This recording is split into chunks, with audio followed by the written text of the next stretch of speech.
From Pacifica, this is Democracy Now! When you start making an honest assessment of what we have done in the world, they say you're being unpatriotic. Patriotism is not supporting the government. Patriotism is supporting the principles that the government is supposed to stand for. Howard Zinn. Today, an hour with the legendary historian, author of People's History of the United States, speaking about war and social justice. It's his first address following the 2008 presidential election. All that and more coming up. Welcome to Democracy Now!, democracynow.org, The War and Peace Report. I'm Amy Goodman. Howard Zinn is one of this country's most celebrated historians. His classic work, A People's History of the United States, changed the way we look at history in America. First published a quarter of a century ago, the book has sold over 1 million copies and is a phenomenon in the world of publishing, selling more copies each successive year. After serving as a bombardier pilot in World War II, Howard Zinn went on to become a lifelong dissident and peace activist. He was active in the civil rights movement and many of the struggles for social justice over the past half-century. He taught at Spelman College, the historically black college for women in Atlanta, and was fired for insubordination for standing up for the women. Howard Zinn has written numerous books. He's professor emeritus at Boston University. He recently spoke at Binghamton University, upstate New York, a few days after the 2008 presidential election.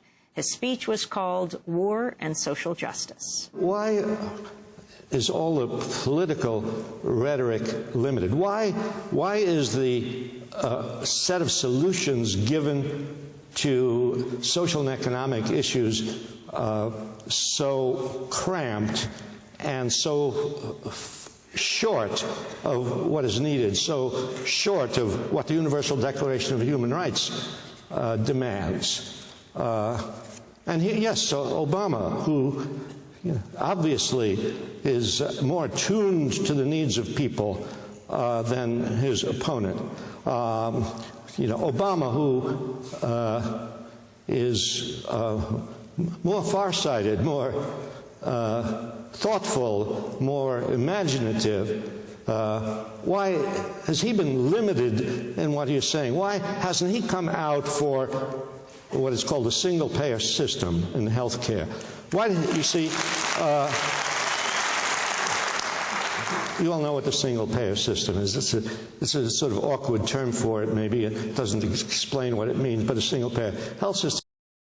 It'll be sort of run like Social Security. It'll be a government system. It won't depend on intermediaries, on middle people, on insurance companies. You won't have to fill out forms and pay, and figure out whether you have a pre-existing medical condition. You won't have to go through that rigmarole which has kept 40 million people out of having health insurance. No.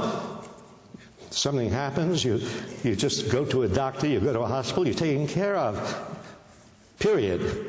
The government will pay for it. Yeah, the government will pay for it. That's what governments are for. Governments,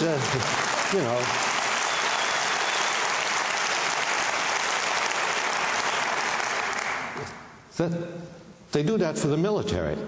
Do you know that? That's what the military has. The military has free insurance. I was once in the military. I got pneumonia, which is easier to get in the military.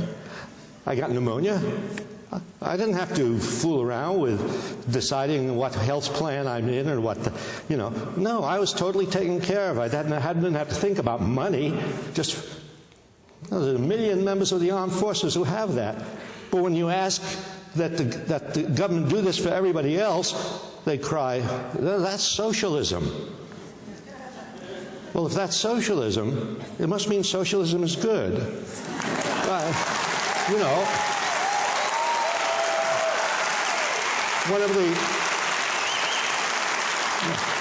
I was really gratified when Obama called for let's tax the rich more and let's tax the poor and middle class less. And he said, that's socialism. And I thought, whoa, I'm happy to hear that.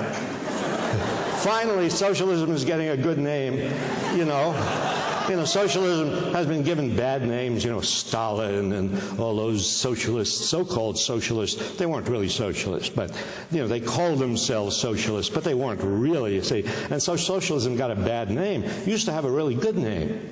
Here in the United States, the beginning of the 20th century, before there was a Soviet Union to spoil it, you see, socialism had a good name. Millions of people in the United States read socialist newspapers. They elected socialist members of Congress and socialist members of state legislatures. You know, there were like 14 socialist chapters in Oklahoma.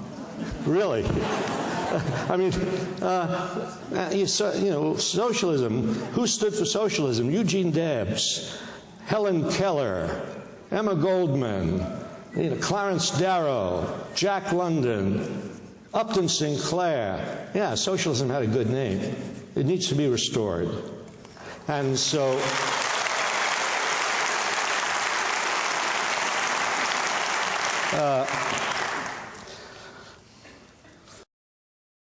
but Obama, with all of his goodwill, intelligence, all those qualities that he has, and so on, and you know, you feel that he has a certain instinct for people in trouble, but still, you know, he wouldn't come out for a single-payer health system. That is for what I would call health security, to go along with Social Security, you see. Wouldn't come out for that. Wouldn't come out for the government creating jobs for millions of people, because that's what really is needed now. You see, when people are, the newspapers this morning report highest unemployment in decades, right? The government needs to create jobs. Private enterprise is not going to create jobs. Private enterprise fails. The so-called free market system fails again and again. When the Depression hit in the 1930s, Roosevelt and the New Deal created jobs for millions of people. There were people on the, you know, out there on the fringe who yelled socialism. Didn't matter. People needed it. If people need something badly and somebody does something for them, you can throw all the names you want at them. It won't matter, you see. But that was needed in this campaign. Yes. Instead of Obama and McCain joining together, I know some of you are maybe annoyed that I'm being critical of Obama, but that's my job. That's a, you know, as a, you know, I like him, I'm for him, I want him to do well, I'm happy he won, I'm delighted he won, but I'm a citizen. I have to speak my mind, okay? Yeah. And, you know, but when I saw Obama and McCain sort of both together supporting the $700 billion bailout, I thought, uh-oh, no, please don't do that. Please, Obama, step aside from that. Do what... I'm sure something in your instincts must tell you that there's something wrong with giving $700 billion to the same financial institutions which ruined us. We got us into this mess. Something wrong with that, you see.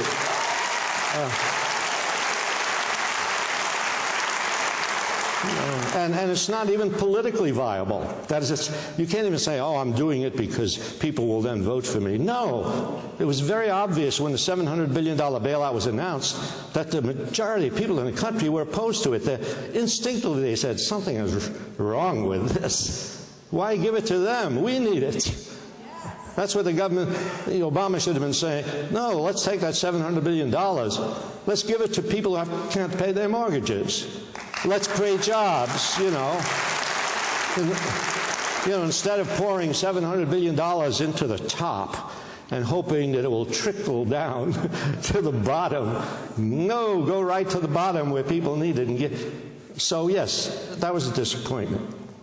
So I'm trying to indicate what we'll have to do now, and to fulfill what Obama himself has promised, change, real change. You can say change, but if you keep doing the old policies, it's not change, right? So what stands in the way of Obama and the Democratic Party, and what stands in the way of them really going all out for a social and economic program that will fulfill the promise of the Universal Declaration of Human Rights? Well, I can think of two things that stand in the way. Maybe there are more, but I can only think of two things at a time. Well,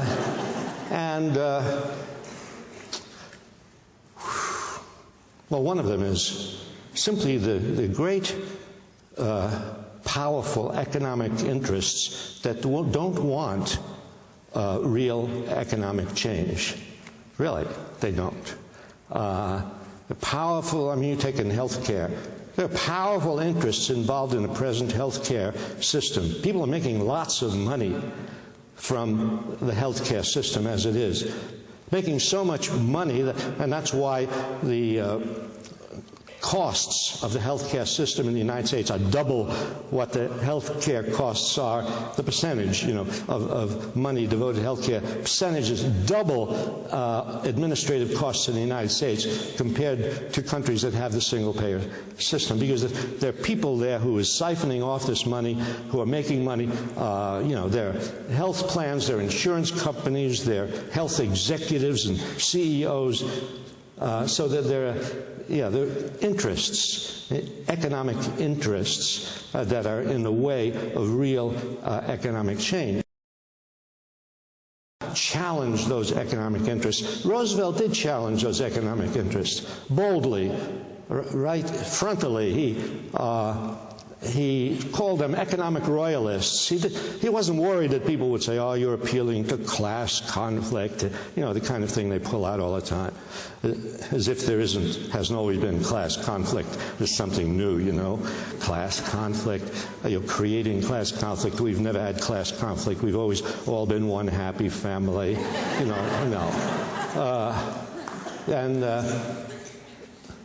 So, there are these interests standing, in the way. And, unfortunately, the Democratic Party is tied to many of those interests. The Democratic Party is tied to a lot of corporate interests. You look at the people who are on Obama's economics team, and they're Goldman Sachs people, and they're former, people like that, That's not... They don't represent change. They represent the old-style democratic stay-put leadership. It's not good. So the other factor that stands in the way of a real, bold economic and social program is the war. The thing that a $600 billion military budget. Now, how can you call for the government to take over the healthcare system? How can you call for the government to give jobs to millions of people? How can you do all that? How can you offer free education, free higher education, which is what we should have, really? We should have free higher education. Well, how can you...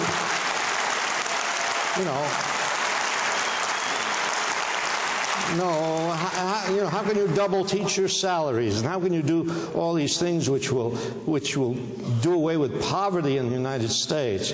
It all costs money, and so where's that money going to come from? Well, it can come from two sources.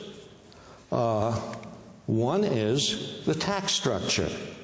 And here Obama been moving in the right direction.